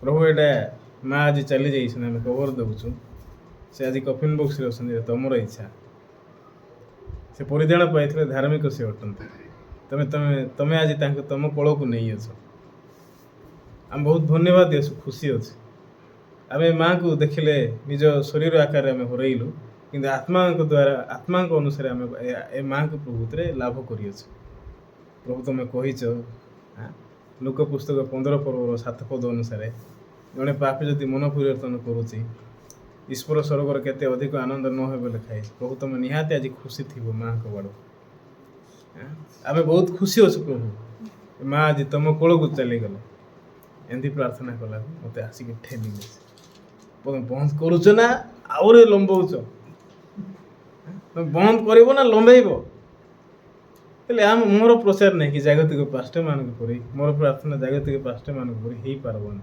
ଏଇଟା ହେଉଛି ଅସମ୍ଭବ ହଁ କି ନାହିଁ ଯାହା ସତ୍ୟ ସେଇଟା ହିଁ ପାଟିରେ ବାହାରିବ ନା ନାହିଁ ସତରେ ବାକ୍ୟ ଯଦି ପାଟିରେ ବାହାରିବ ପ୍ରଭୁ କାମ କରିବେ ନା ନାହିଁ। ସେତେବେଳେ ଜାଣିଛନ୍ତି ସେ ସମାଧିରେ ଚାରିଆଡ଼େ ଥିବା ଲୋକ ପାଟି କଲେ, ତମେ ପାଷ୍ଟର ନା କିଏ ତୁମେ? ସେ ପାଷ୍ଟର ସତ ପ୍ରାର୍ଥନା କରୁଛନ୍ତି, ସେ ଯାହା ଶୁଣି ଅଛନ୍ତି ତାଙ୍କ ମାଆଙ୍କ ଠାରୁ ସେ ସେଇଟା କହୁଛନ୍ତି, ତମେ ପାଟି ବନ୍ଦ କର। ସେ ସମୟରେ ସେ ପାଷ୍ଟର ନାଇକି ବାଧ୍ୟ ହେଲେ ପାଟି ବନ୍ଦ କରିବା। ମୁଁ ପ୍ରଚାର କଲି ନାହିଁ, ପ୍ରଚାର କରିବାଟା ସୁଯୋଗ ପାଇଲି ନାହିଁ ଲୋକଙ୍କ ସାମ୍ନାରେ, କିନ୍ତୁ ଗସ୍ପେଲ ମୁଁ ପ୍ରାର୍ଥନା ପାଖାପାଖି 10 ମିନିଟ୍ ଖଣ୍ଡେ କରିଥିଲି। 10 ମିନିଟ୍ ଖାଲି ଗସ୍ପେଲ ଏକା କହିଲି, ପୁରା ରେଫରେନ୍ସ ଯାକ ଦେଲି। ମାଥି ପୁସ୍ତକ 3 ପର୍ବରେ ଯୀଶୁ ବାପ୍ତିସ୍ମ ହେଲେ, ଆଉ ଜହନ ପୁସ୍ତକ 1 ପର୍ବର 19 ପଦରେ 29 ପଦରେ ଜହନ ସାକ୍ଷ୍ୟ ଦେଲେ, ଏହି ଦେଖ ଈଶ୍ୱରଙ୍କ ମେଷ ଶାବକ ଯେ ଜଗତର ପାପ ବୋହି ନେଇଯାଆନ୍ତି। ଆଉ ରୋମୀ ପୁସ୍ତକ 4:25 ପଦରେ ଦେଖିଲେ ଯୀଶୁ ଆମ ପାଇଁ କ୍ରୁଶରେ ଚଢ଼ିଲେ, 3 ଦିନ ପରେ ଉଠିଲେ, ଆମକୁ ଧାର୍ମିକ ଗଣନା କଲେ। ଏ ପ୍ରକାର ଭାବରେ ଗୋଟେ ବାକ୍ୟ ମୁଁ ପ୍ରଭୁତ୍ୱରେ କାଢ଼ିଲି। ଲୋକ ନାଇକି ଆଶ୍ଚର୍ଯ୍ୟ ହେଇଗଲେ। ଆଉ ଜଣେ ମୁଁ ପ୍ରାର୍ଥନା କଲି ଆମେନ୍ ବୋଲି କହିଲା, ଜଣେ ଲୋକ ଆଇଲା, ଆଜ୍ଞା ନମ୍ବର ଦିଅ। ଆପଣଙ୍କର ପ୍ରାର୍ଥନାରେ ଜଣାପଡ଼ୁଛି ବହୁତ ଶକ୍ତି ଅଛି। ଆଉ ଏ ପାଷ୍ଟରମାନେ ଯେତିକି ସମାଧିରେ ଯଦି ଫାଇଟିଂ କରୁଛନ୍ତି, ଏମାନେ କେଉଁ ପ୍ରକାର ଲାଇଫ୍ ବଞ୍ଚୁଛନ୍ତି ଜଣାପଡ଼ୁଛି। ସେ ସମସ୍ତଙ୍କ ସାମ୍ନାରେ ସେମିତି ପ୍ରଭୁତ୍ୱରେ କହିଲେ, ବଡ଼ ପାଟି କରି। ସେ ସମୟରେ ଜଣେ ଭାଇ ପ୍ରଭୁତ୍ୱରେ ଗସ୍ପେଲ ଶୁଣିବାକୁ ଆରମ୍ଭ କଲେ, ବାକ୍ୟ ପାଇଲେ, ପରିତ୍ରାଣ ପାଇବାଟା। ଦିନେ ସେ ତାଙ୍କ ଘରକୁ ପ୍ରଭୁତ୍ୱରେ ନେଇକି ଗଲେ। ସେଥିପାଇଁ ଆମେ ହେଉଛୁ ଭାଇ ଭଉଣୀମାନେ, ଆମେ ହେଉଛୁ ନର୍ମାଲ ଲୋକ ପ୍ରଭୁତ୍ୱରେ ନାହିଁ। ଆମ ଭିତରେ ଯୀଶୁ ପ୍ରଭୁତ୍ୱରେ ଅଛନ୍ତି। ସେଥିପାଇଁ ସମସ୍ୟା ହେଉଛି ଆମ ପାଇଁ ବେଶୀ ଭଲ, ରୋଗ ହେଉଛି ଆମ ପାଇଁ ଭଲ, ଆଉ ମରଣ ମଧ୍ୟ ଆମ ପାଇଁ ଭଲ ଆଗେ ନା ନାଇଁ। ମରଣ ହେଉଛି ଗୋଟେ ମରଣ ନାହିଁ, ମରଣ ହେଉଛି ଏଇଟା ଆମେ ପୃଥିବୀ ଠାରୁ ଅଲଗା ହେଉଛୁ, ଆଉ ଗୋଟେ ଅଲଗା ଅରିଜିନାଲ ଦୁନିଆକୁ ଆମେ ଯାଉଛୁ। ସେଥିପାଇଁ ମରଣ ସମୟରେ ଦୁଃଖ କରିବା ଦରକାର ନା ଖୁସି ହେବା ଦରକାର। ଜଣେ ପରିତ୍ରାଣ ପ୍ରାପ୍ତ ଖ୍ରୀଷ୍ଟିଆନ ମଲା ପରେ ଆମେ କାନ୍ଦବା ଦରକାର ନା ପ୍ରଭୁଙ୍କ ସହିତ ଖୁସି ହେବା ଦରକାର? ଖୁସି ହେବା ଦରକାର। ମୁଁ ନାଇକି ଏଇଟା ଚର୍ଚ୍ଚକୁ ଆସିଲା ପରେ ଏଇଟା ଶିଖିଲି। ଅଧିକାଂଶ ସମୟରେ ଲୋକମାନେ ଜଣେ ସମାଧି କ୍ରିୟାକୁ ଗଲା ପରେ ଲୋକ ପ୍ରକୃତିରେ ପାଣି ଗାଧାନ୍ତି କି ନାହିଁ? ଲୋକ ପାଣି ଗାଧଉଛନ୍ତି, ଅଶୁଚି ହେଲୁ, ସେମାନେ ଶୁଚି ହେଉଛନ୍ତି, ଶୁଦ୍ଧିକ୍ରିୟା କରୁଛନ୍ତି, କ'ଣ ଶୁଦ୍ଧିକ୍ରିୟା ନାହିଁ, ଆଉ ଶୁଚିକରଣ କ'ଣ କରୁଛନ୍ତି ସେଟା। ତ ଲୋକ ଏ ପ୍ରକାର ଭାବରେ କରୁଛନ୍ତି। ଦିନେ ଆମର ସିର୍ତିଗୁଡ଼ା ଚର୍ଚ୍ଚର ଜଣେ ଭାଇଙ୍କର ମା ପ୍ରକୃତିରେ ଚାଲିଗଲେ। ସେଟା ବହୁତ ଥଣ୍ଡା ଥିଲା, ଡିସେମ୍ବର ମାସ ଲାଷ୍ଟ ମାସ, ଏତେ ଥଣ୍ଡା ହେଉଛି, ଖାଲି ଦେହରେ ଯିବାଟା ବହୁତ କଷ୍ଟ। ସେଠି ରାତିରେ ସମାଧି ହେବ କହିକି ଖବର ଆସିଲା। ଆମ ଚର୍ଚ୍ଚରୁ ମଶାଣି ହେଉଛି କେତେ ଦୂର ଜାଣିଛନ୍ତି? ଏଇଠୁ ଆମର ସେ ବାପ୍ଟିଷ୍ଟ ଚର୍ଚ୍ଚ ଏତିକି ଦୂର। ମାନେ ମଶାଣି, ଆମର ଯେଉଁଟା ମଶାଣି ହେଇଛି ସେଇଟା ହେଉଛି ଗୋଟେ ଯେଉଁଟା ଆମର ଚର୍ଚ୍ଚ ହେଇଛି ସେଇଟା ହେଉଛି ଗୋଟେ ମଶାଣି। ଆମେ ସେଠି ବାଉଣ୍ଡ୍ରି କଲା ବେଳକୁ ଲୋକଙ୍କର କଙ୍କାଳ ପ୍ରକୃତରେ ପାଇଲୁ। ଏ ଖପରି ଯାକ ମିଳିଲା, ହାତ ମିଳିଲା, ଏ ଗୋଡ଼ ପ୍ରକୃତରେ ମିଳିଲା। ଆମେ ନିଜେ କାଢ଼ିଛୁ। ଆମେ ଫାଉଣ୍ଡେସନ୍ ଖୋଳିଲା ବେଳକୁ ଆମେ ଦେଖିଛୁ, ପୁରା ଲୋକ ଯେମିତି ଶୋଇଥିବେ ସେମିତି ସେ ଫମ୍ପା ହେଇକି ଥିବ, ଆଉ ହାଡ଼ ପଡ଼ିଥିବ। ଆମେ ଗୋଟେ କାଢ଼ିକି ଫିଙ୍ଗିଛୁ ସେଟା। ତ ବେଳେବେଳେ ସେ ଜାଗାରେ ମୁଁ ଜଣେ ପ୍ରକୃତିରେ ଶୋଇଛି। ବହୁତ ଡରବାର ମୋତେ, ଏତେ ଡର ଲାଗ।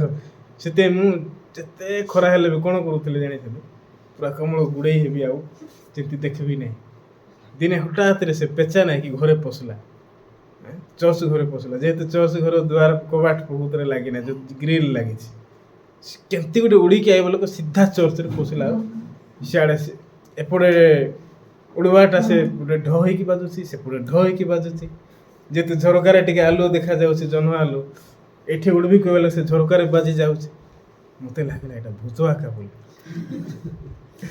ଆଇଲା ଭୂତ, ମୋତେ ଏଇଟା ତ ଭୂତ ଆକା, ତ ଏଇଟା। ମୁଁ ନାଇକି ବହୁତ ଥରି ସେଦିନ ଶୋଇଲି। କି ନିଦ ଆଇବ, ନିଦ ରାତି ସାରା ପ୍ରକୃତରେ ଆସିଲା ନାହିଁ।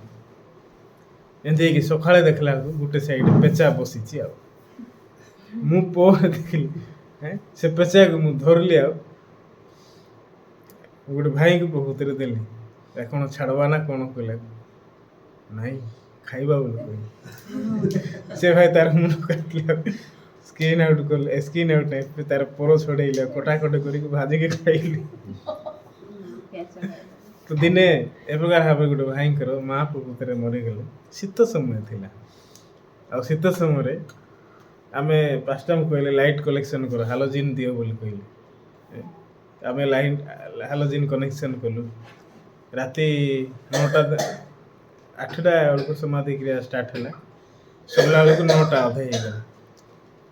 ସରିଲା ବେଳକୁ ଅଲଗା ଲୋକମାନେ ଥରୁଛନ୍ତି କିଏ ତ ଖାଲି ଗୋଟେ ମାନେ କ'ଣ ଟୱାଲ୍ ଗୁଡ଼େଇକି ଆସନ୍ତି ଗୋଟେ କପଡ଼ା ପିନ୍ଧିକି ଟୱାଲ୍ ପିନ୍ଧିକି। କିନ୍ତୁ ଆମର ଚର୍ଚ୍ଚରେ ଆମେ ଦେଖିଲୁ ପାଷ୍ଟ ପୁରା ସୁଟ୍ ବୁଟ୍ ହେଇକି ଜ୍ୟାକେଟ୍ ବାକେଟ୍ ବ୍ଲେଜର୍ ଫ୍ଲେଜର୍ ବୁଟ୍ ପିନ୍ଧିକି ଯାଇଛନ୍ତି। ତ ମୁଁ ଦେଖିଲି କେମିତି ଯିବୁ ଆଉ ମୁଁ ବି ନାଇଁକି ଶୀତ ବସ୍ତ୍ର ପିନ୍ଧିଲି ଆଉ ଆମେ ସମସ୍ତେ ଶୀତ ବସ୍ତ୍ର ପିନ୍ଧିଲୁ। ପରେ ଦେଖିଲି ଏ ପାଷ୍ଟ ଏଇଟା ସବୁ ଘରେ ବାହାରେ ରଖିବେ ନା ଧୋଇବେ ନା କ'ଣ ନା ପାଷ୍ଟ ଗାଧେଇବେ ନା ନାଇଁ। ମୁଁ ନାଇଁକି ଦେଖିଲି ପାଷ୍ଟ କିଛି ଧୋଉନାହାନ୍ତି ସିଧା ଘରେ ପଶିଲେ ଆଉ ଖାଲି ହାତ ଗୋଡ଼ ଟିକେ ଧୁଆ ଧୋଇ ହେଲେ ମୁହଁ ଧୋଇଲେ ଆଉ ସିଧା ଘରେ ପଶିଲେ। ପାଷ୍ଟ ପଶିଲେ ପାଷ୍ଟ ଗାଧେଇବା ନାହିଁ କି ତୁ ଧାର୍ମିକ ନାଇଁ ନାଇଁ ରେ କହିଲୁ ମୁଁ ଧାର୍ମିକ ଆଉ କ'ଣ ସୂଚି ହେବୁ ମୋତେ ପ୍ରଭୁ ତୋତେ ସୂଚି କଲେ ପୁରା ତୁ ଧାର୍ମିକ କି ନାହିଁ ଆଉ କ'ଣ ଶରୀରକୁ ଧୋଇବାଟା କ'ଣ ଏଇଟା ପାପ ଧୋଇବାଟା ଭାବୁଛୁ କି ଯୀଶୁ ଅଲରେଡ଼ି ତୋର ପାପ ଧୋଇ ଦେଇଛନ୍ତି ଆଉ କ'ଣ ତୋତେ ଦରକାର। ମୁଁ ନାଇଁକି ଜାଣିଲି ସେ ସତରେ ମନୁଷ୍ୟର ଚିନ୍ତା କେତେ ଭୁଲ। ସେ ସମୟରେ ମୁଁ ଆଉ କ'ଣ ଧୋଇବି ମୁଁ ବି ହାତ ଗୋଡ଼ ଧୋଇଲି ଟିକେ ଆଉ ସେଇ ଘୋଡ଼ା ଘୋଡ଼ି ହେଇକି ଶୋଇଲି।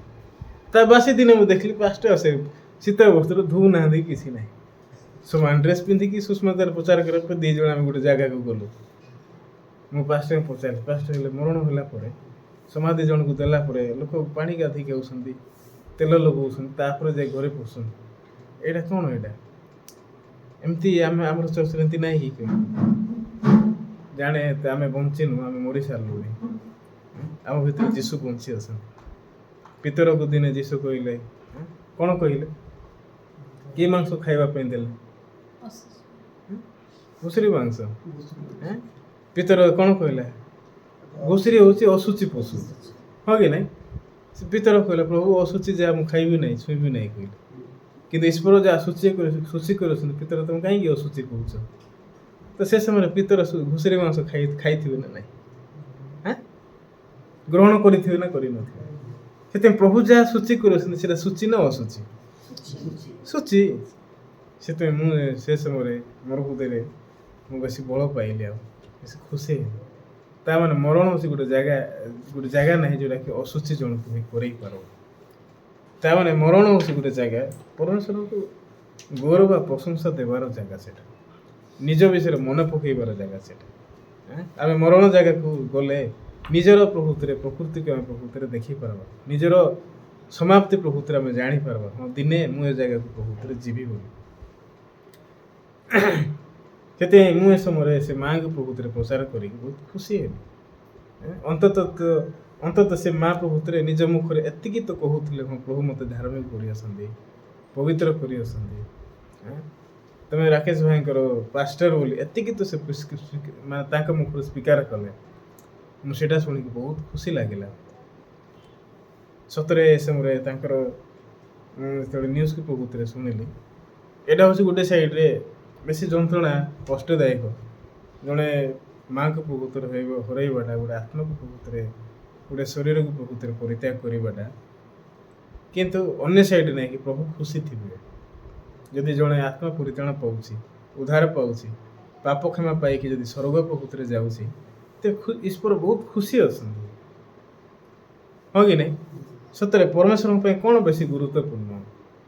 ଆଜି ଆମେ 2 ରାଜାବଳୀ 7 ପର୍ବ ବାକିକୁ ପଢ଼ିଲୁ ଏ ଜାଗାରେ 4ଟା କୁଷ୍ଠୀମାନେ ଅଛନ୍ତି ନଗର ବାହାରେ ଏମାନଙ୍କୁ ପ୍ରକୃତିରେ ପକାଯାଇଛି।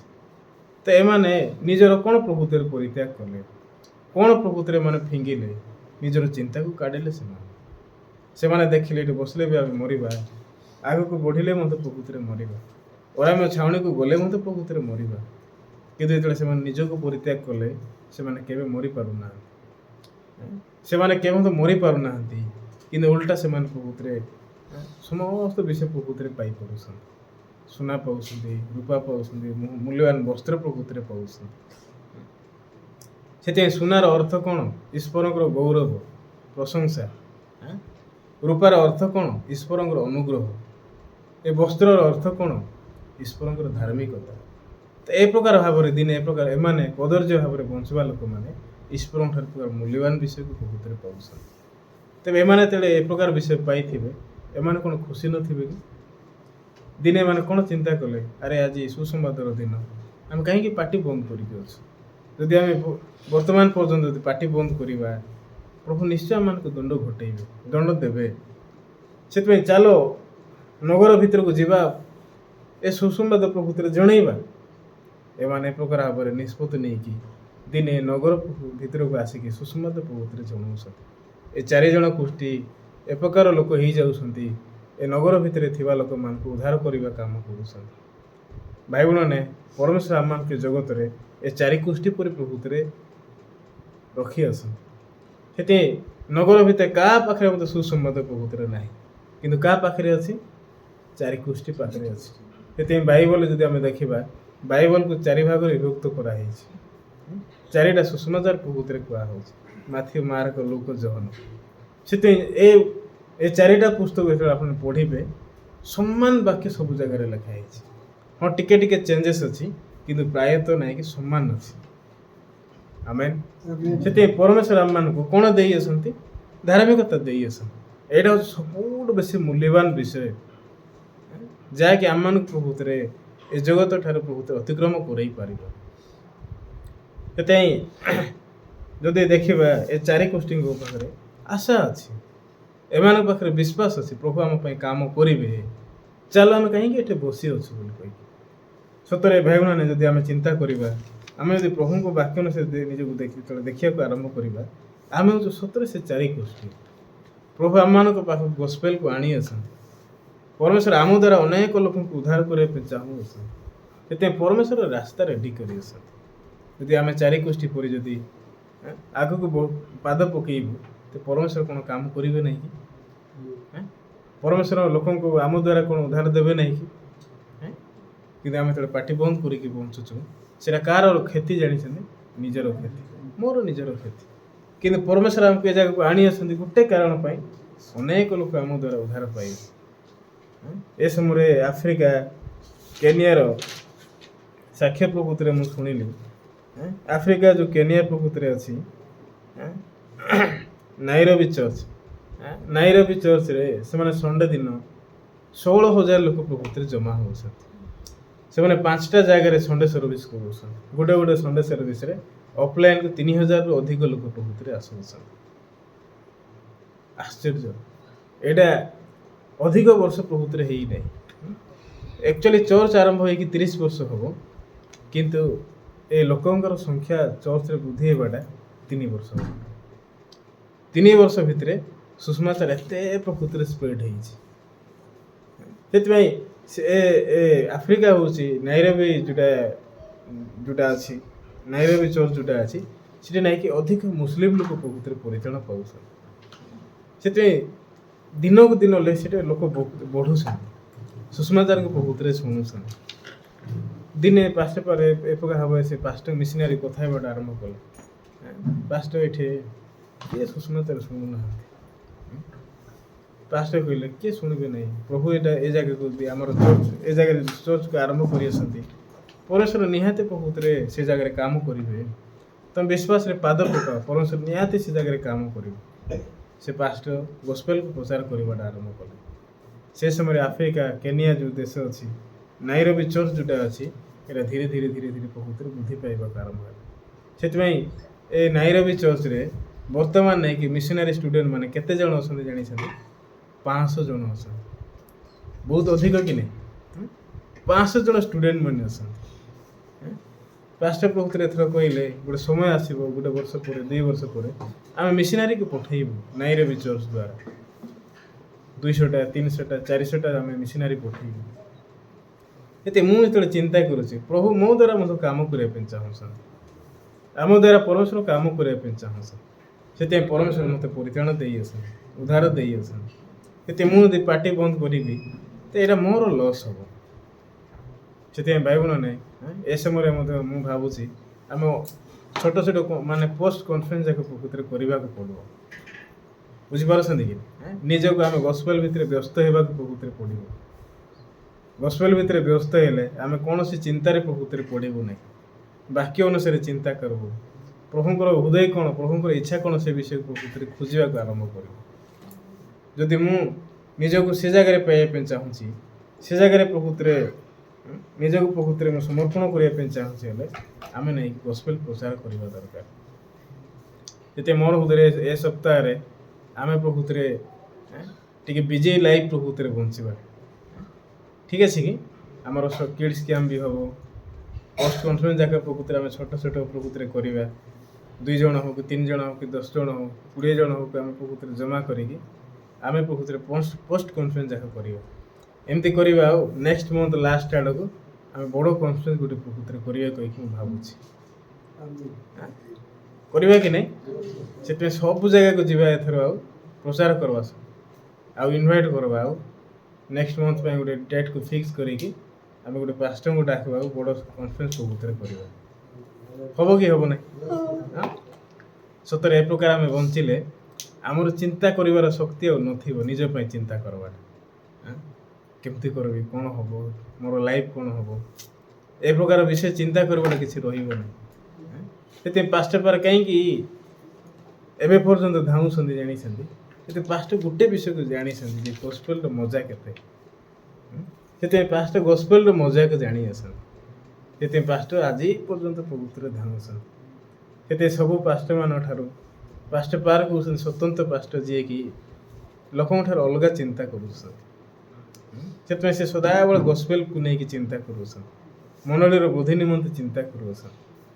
ସେଥିପାଇଁ ଦେଖିଲେ ଏବେ ଆମର ଚର୍ଚ୍ଚ ବେଶୀ ସଂଖ୍ୟାରେ ଆମେ କମ୍ ଅଛୁ, କିନ୍ତୁ ଗୋଟେ ସମୟ ଆସିବ ଆମର ଚର୍ଚ୍ଚ ଏ ଜାଗାର ସେଣ୍ଟର ହେବ। ଆମେନ୍। ସତରେ ଆମର ଏ ଚର୍ଚ୍ଚ ସେଣ୍ଟର ହେବ। ସେତେବେଳେ ଭାଇମାନେ ଜାଣିଛନ୍ତି ଆପଣମାନେ ଦିନେ ଜଣେ ଜଣେ ଲିଡର ହେଇଥିବେ। ସତରେ ଜଣେ ଜଣେ ଲିଡର ହେବେ ଆଉ ସୁଷମାଚାର ପ୍ରଚାର କରୁଥିବେ। ଏବେ କିଛି କହିପାରୁନାହାନ୍ତି, ପ୍ରଚାର କରି ଜାଣିନାହାନ୍ତି, କିନ୍ତୁ ଏଇଟା ହେଉଛି ଗୋଟେ କାରଣ ନାହିଁ ଆମକୁ ପ୍ରକୃତରେ ଗୋଟେ ଜାଗାରେ ରଖିପାରିବ। କିନ୍ତୁ ଏଇଟା ହେଉଛି ଗୋଟେ କାରଣ, ଏଇଟା ହେଉଛି ଗୋଟେ ମାଧ୍ୟମ ଆମକୁ ପ୍ରକୃତରେ ଆଗକୁ ବଢ଼େଇ ନେବ। ସେଥିପାଇଁ ଏ 4 ଜଣ କୁଷ୍ଠୀମାନଙ୍କୁ କୁଷ୍ଠ ରୋଗ ଅଛି, ଏଇଟା କେବେ ସେମାନଙ୍କୁ ବାନ୍ଧି ରଖିପାରୁନାହିଁ। କାହିଁକି ଜାଣିଛନ୍ତି? ଯଦି ସେମାନେ ସେଟାକୁ ଦେଖିଥାନ୍ତେ ସେମାନେ ବେଶୀ ଯନ୍ତ୍ରଣା ପାଇଥାନ୍ତେ। ଆରେ କେମିତି ଯିବୁ, କେମିତି ପ୍ରକୃତିରେ ବଢ଼ିବୁ, କୁଷ୍ଠ ରୋଗ ପରିପୂର୍ଣ୍ଣ ଅଛୁ, ଏ ଅରାମ ଶ୍ରେଣୀକୁ ଆମେ ଯେତେବେଳେ ଯିବୁ ଏମାନେ ଅଛନ୍ତି ଆମର ଶତ୍ରୁମାନେ, କେମିତି ସେମାନଙ୍କୁ ସାମ୍ନା କରିବୁ? ଯଦି ଦିନେ ପ୍ରକାର ଚିନ୍ତାଧାରା ଯେଉଁମାନେ ଧରା ଯାଇଥାନ୍ତେ, ଏମାନେ କ'ଣ ଆଶ୍ଚର୍ଯ୍ୟ କର୍ମ ଦେଖିଥାନ୍ତେ କି ପ୍ରଭୁଙ୍କ ଠାରୁ? ନା ଏମାନେ କେଉଁ ପ୍ରକୃତିରେ ଖାଇବାକୁ ପାଇଥାନ୍ତେ? କିଛି ନାହିଁ। କିନ୍ତୁ ଏମାନେ ନିଜର ଚିନ୍ତାକୁ କାଢ଼ିଦେଲେ, ନିଜର ରାସ୍ତାକୁ ପରିତ୍ୟାଗ କଲେ। ପାଉଲ ମଧ୍ୟ ପ୍ରକୃତିରେ କ'ଣ କହିଲେ? ପାଉଲ ବିଷୟରେ ମଧ୍ୟ ଆମେ ଯଦି ଦେଖିବାକୁ କହିଲେ ପ୍ରେରିତ ପୁସ୍ତକ ଟିକେ କାଢ଼ନ୍ତୁ।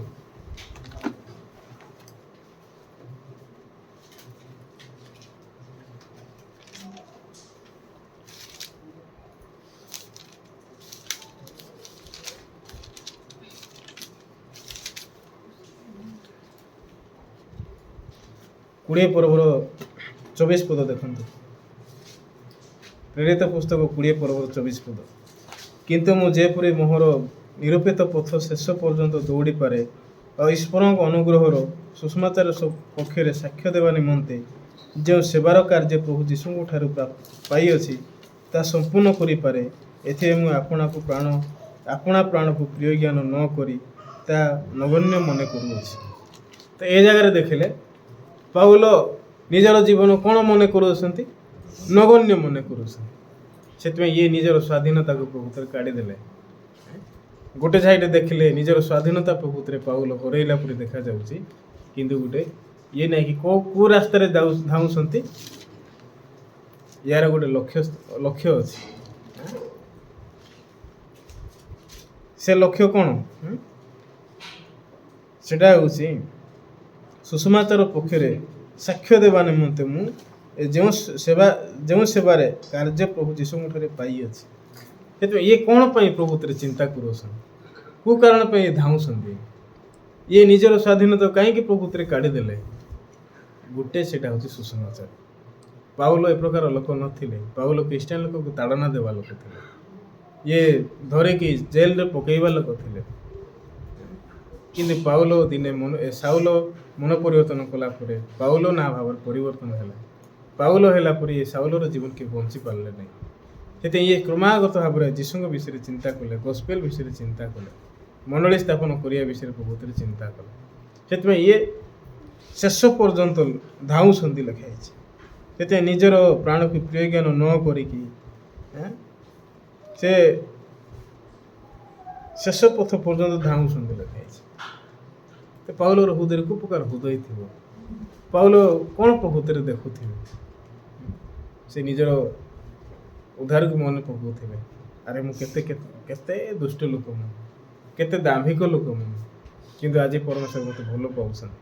କିନ୍ତୁ ଆଜି ଯୀଶୁ ମୋତେ ଭଲ ପାଇଛନ୍ତି। ଏ ମହାନ ସୁସମାଚାର ପରମେଶ୍ୱର ମୋତେ ଆଜି ଦେଇ ଅଛନ୍ତି। ଏଇଟାକୁ ମୁଁ କେମିତି ପ୍ରକୃତିରେ ନିଜ ପକେଟରେ ରଖିଲା ପରି ପ୍ରକୃତିରେ ବଞ୍ଚିବି? କିନ୍ତୁ ନାଇଁ, ମୋର ନିଜର ସ୍ୱାଧୀନତାକୁ ମୁଁ କାଢ଼ିଦେବା ଦରକାର। ମୁଁ ସୁସମାଚାର ପାଇଁ ଆଗକୁ ବଢ଼ିବା ଦରକାର। ପାଉଲ ଯେତେବେଳେ ପାଦ ପକାଉଛନ୍ତି, ପାଉଲର ସୁସମାଚାର ଶୁଣିକି ଅନେକ ଲୋକ ଉଦ୍ଧାର ପାଉଛନ୍ତି। ସେଥିପାଇଁ ପାଉଲ 16 ପର୍ବରେ ଦେଖିଲେ, ପାଉଲ ରୋମ ଦେଶରେ ସୁସମାଚାର ପ୍ରଚାର କଲା ବେଳକୁ ପାଉଲକୁ ଜେଲରେ ପୁରା ହେଉଛି। ଜେଲରେ ପୁରାଇଲା ବେଳକୁ ପାଉଲ କେବେ ଦୁଃଖ କରୁନାହାନ୍ତି, କିନ୍ତୁ ଉଲ୍ଟା ପାଉଲ ବହୁତ ଖୁସି ଅଛନ୍ତି। ପାଉଲ ଆସିଲା ମଧ୍ୟରାତ୍ରରେ ସେମାନେ ସ୍ତବଗାନ କରୁଛନ୍ତି ଲେଖା ହେଇଛି।